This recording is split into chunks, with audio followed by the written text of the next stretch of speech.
Hello. America's infrastructure is aging and overburdened. Unfortunately, many recent infrastructure projects have been politically motivated boondoggles.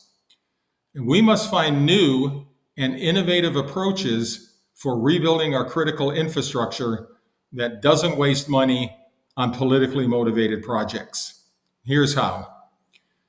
Many of our nation's roads are falling apart, and 1 in 3 bridges needs to be repaired or replaced. It's time to rebuild them. In many cases, the cost can be covered by partnering with the private sector. Businesses would cover the upfront cost of rebuilding the roads and bridges in exchange for long-term contracts to operate and maintain them. Many European countries have adopted this approach. We should do so as well. The U.S. aviation system is on the verge of collapse, and we had a record number of near collisions last year.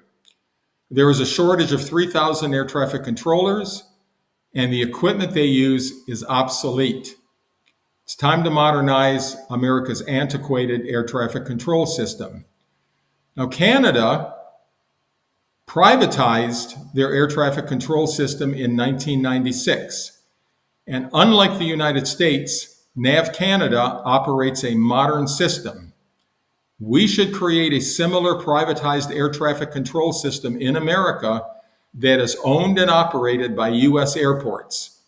Now, the FAA would still be there to regulate the system, but the operation of the system would be turned over to American businesses who have the incentives to ensure that it is modern, safe, and cost-effective.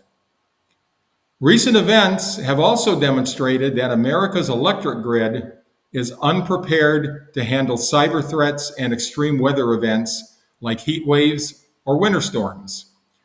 And the existing grid also cannot handle the massive increase in demand for electricity that is projected over the next several decades. We need to transform our grid into a modern, flexible, and secure system.